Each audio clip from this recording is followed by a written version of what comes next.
Don't talk to strangers. It is the cardinal rule imparted to any child old enough to wander from their parents' gaze. But somewhere between 5 and 15, confidence builds in a world that once intimidated suddenly seems a lot less dangerous. ABC's Alex Perez continues his coverage of those 3 young Cleveland women lured into a stranger's car and shows us just how easily abductions like those can happen.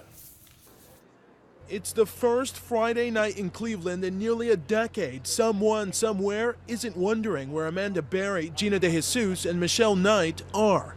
It's also the first Friday Ariel Castro is behind bars for rape and kidnapping.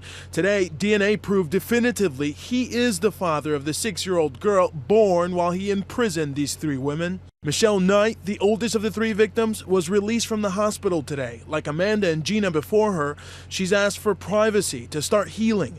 But the main questions remain: how these 3 young women were picked up without anyone noticing. Cleveland police detectives and now 15 FBI agents aggressively working this case. Their disappearance captivated this community. Flyers, rallies, vigils. Reporter Paul Kiska covered the kidnappings from day one and was right there when the young women finally made it home. There's one thing on the tree that just gets me. The yellow ribbon with her missing photo. Oh, that Luana Miller's mom said was the hardest thing for her to look at all the time. She just couldn't believe it every time she looked at it. How did it captivate the entire city here? Well, I think, again, to see 2 teenage girls go missing from the same general area right away just gave you chills. It was right here, 106 in Lorain on Cleveland's west side back in 2002 when Michelle Knight was standing at this intersection and Ariel Castro allegedly offered her a ride. She got in the car and vanished. And 4 blocks away, Amanda Berry was here at this Burger King when Ariel Castro allegedly asked her if she wanted a ride home. She got in the car with him. And it was here, just 1 block away from where Michelle disappeared, that Gina DeJesus was standing when Ariel Castro allegedly offered her a ride home. All 3 girls abducted within 5 blocks of each other. You know, for people who are not familiar with the area where they disappeared from, is that a friendly area? Is that the area where you kind of trust the people you're around? It's a busy area. That's a great question. It's a busy area. So clearly, this wasn't a, grab somebody and go. This was, do you want to ride?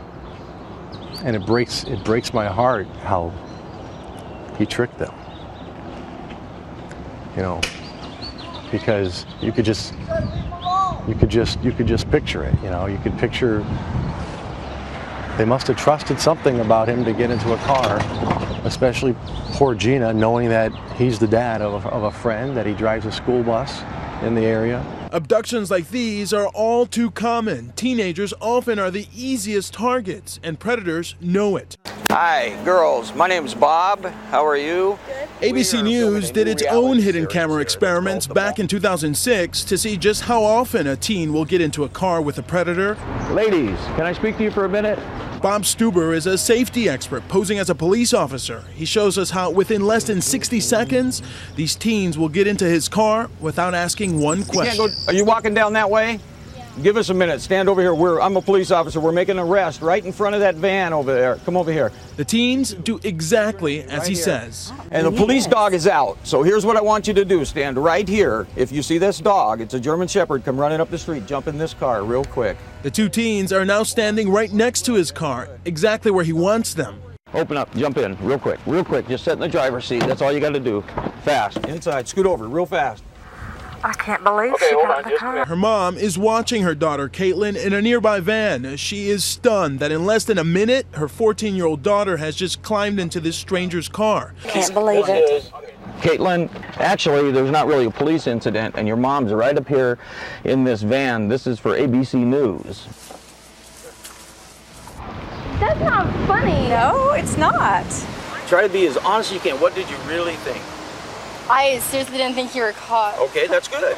But why did you go with me? This is important. I don't know. What is it that makes this teen do everything she had been taught not to do? If you really don't know what to do, you're going to do what I tell you to do, and that's exactly what happened. And I had you all the way in the car. Cleveland police believe Ariel Castro captured all 3 of his victims by luring them into the car.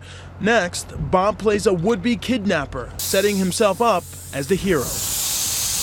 He lets the air out of this 18-year-old's tire while she's in the mall shopping. She doesn't even notice she's got a flat tire. You got a flat tire. You got a flat tire. Right here. Bob is using the Good Samaritan ploy, where the kidnapper appears to be the guy who has come to save the day. You want to use this? It'll pump it up in about 2 minutes. Thank you so much. No problem. I want to back up and put it right here so I can put it in my lighter. It'll work in yours. It won't. So give me 1 second. Before she even thinks about it, JC will get into his car. If you put that in my lighter, there's 2 lighter slots. Either one should work. And the keys, you may have to put the key in and turn the ignition. Try just the lighter first. And tell me when it's in. Bob now has his next victim. Now, had I been a real predator, I would have got in right behind you. You would have looked up, and there I would have been right behind you, and I would have just moved you over. I would have taken off, and the door would have shut as I'm driving. Boom. We'll be out of this lot in just a matter of seconds. I was thinking the whole time I shouldn't get in. Mm-hmm. But you did. But I did. That's the important thing. Why do you think you did? Because I didn't know what else to do. The good news is that half the teens we approached did not get into the stranger's car. I don't think so. You don't think so? I don't want to.